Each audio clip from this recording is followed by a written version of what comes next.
नमस्कार, शेती माहिती 2.0 या आपल्या शेतकरी यूट्यूब चॅनलमध्ये स्वागत आहे. बंगालच्या उपसागरात कमी दाबाचे क्षेत्र निवडले असले तरीही महाराष्ट्राच्या किनारलगतच्या हवेचा कमी दाबाचा पट्टा सक्रिय आहे.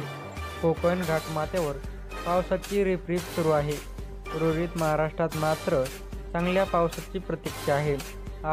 आज मात्र 1 जुलै कोकण आणि घाटमाथ्यावर मुसळधार पावसाचा इशारा, ऑरेंज अलर्ट आहे. विदर्भात वादळी वाऱ्यासह जोरदार पावसाची शक्यता वर्तवली आहे. रविवारी सकाळी 30 तारखेपर्यंत 24 तासांमध्ये कोकणाच्या रत्नागिरी, सिंधुदुर्ग जिल्ह्यामध्ये मध्यम ते काही ठिकाणी जोरदार पाऊस झाला. तर सिंधुदुर्ग जिल्ह्यात 88 सर्वाधिक किलोमीटर पावसाची नोंद झाली आहे. तर गुजरात किनाऱ्यापासून बिहारपर्यंत हवेचा कमी दाबाचा पट्टा सक्रिय आहे. महाराष्ट्रातील केरळलगतच्या पासून दक्षिणेकडे कमी दाबाचा पट्टा कायम असल्याने राज्यात किनारलगतच्या पुन्हा ढग जमा होऊ लागले आहेत. तर आज 1 जुलै कोकणातील रायगडमध्ये जोरदार पावसाची शक्यता आहे.